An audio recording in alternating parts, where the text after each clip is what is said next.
All right, a couple things to consider when you're talking with the agent. They've agreed to come on board.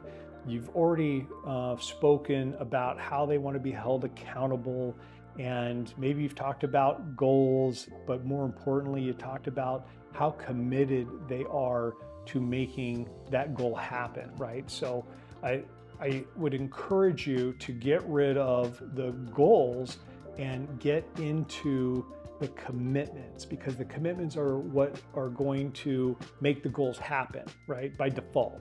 And so if you're committed every single day to making 5 phone calls, you're going to win. And so the goal will happen. There's a math equation there that's going to happen based on the commitment level and how much action they're taking.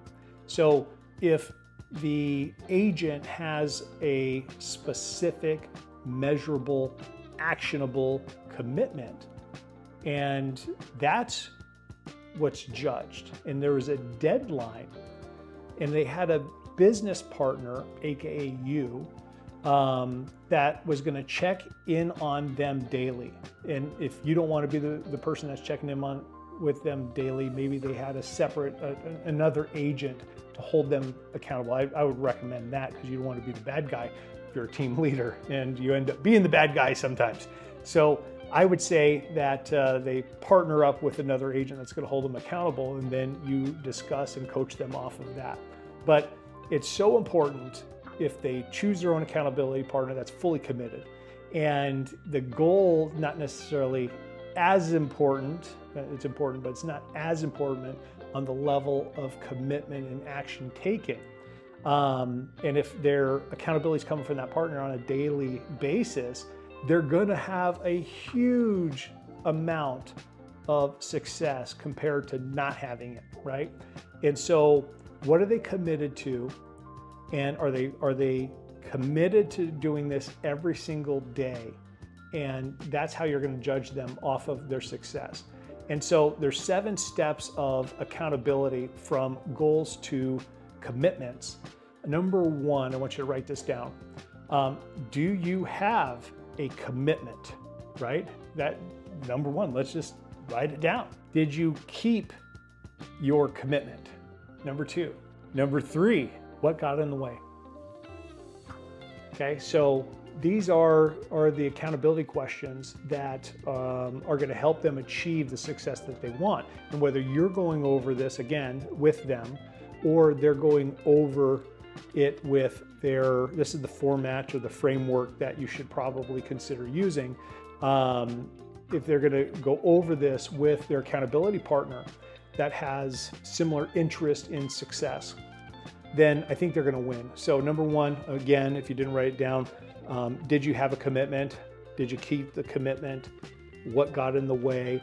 Number 4, in the realm of all that is possible, could you have kept the commitment?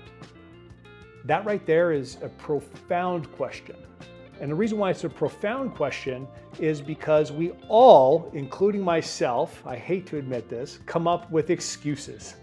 And when we come up with excuses, the only way we're going to change that behavior is being held accountable to the standards that we're saying that we've set, right? And so if we messed up and something got in the way, and we didn't make those 5 phone calls that day, or maybe it was all week, could you have made that commitment?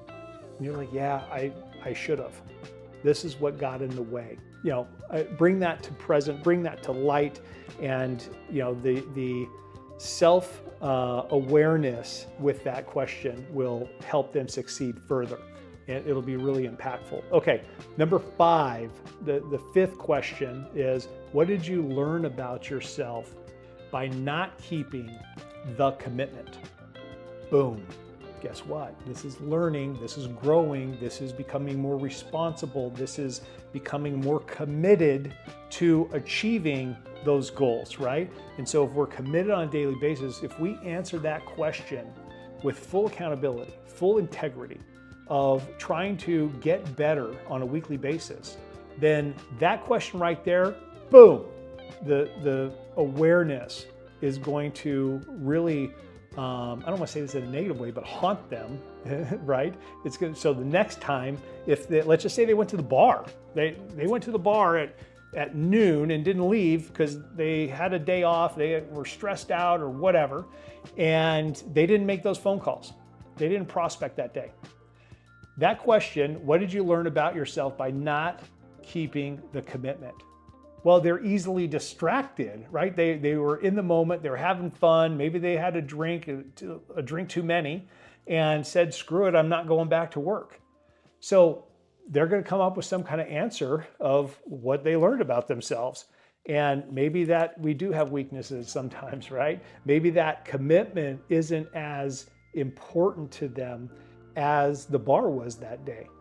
And if that's the case and that happens every day, there's a problem, right? If it happens once a month or once a year, then it's probably not a problem.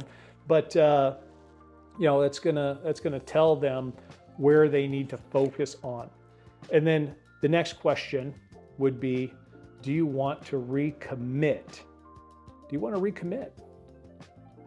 Is that anything that's possible in your world to recommit to the things that you said you were committed to? When they say yes, because most of them will say yes, they're still committed to it. Well, I guess it would help them bring back that goal present. They learn from the mistake and they move forward. The next question is, how can I support you with that? Okay, well, they're going to tell you, hey, can you call me every day, or can we just text and say, hey, let's go. If you had a bad day, let's forget about that. Let's get on the phones. We got business to make, right? We've got things to do. Let's also, number 7, let's end this accountability session with acknowledging them for what they did do, right? Because you don't want to end something on a negative term about recommitting and messing up or failing or something. So what do they do right that week? I think it's super important. I think that's helpful, and they're going to leave that accountability meeting with a positive mental attitude to actually go out into the real estate world and go fight for what they're wanting in their personal life.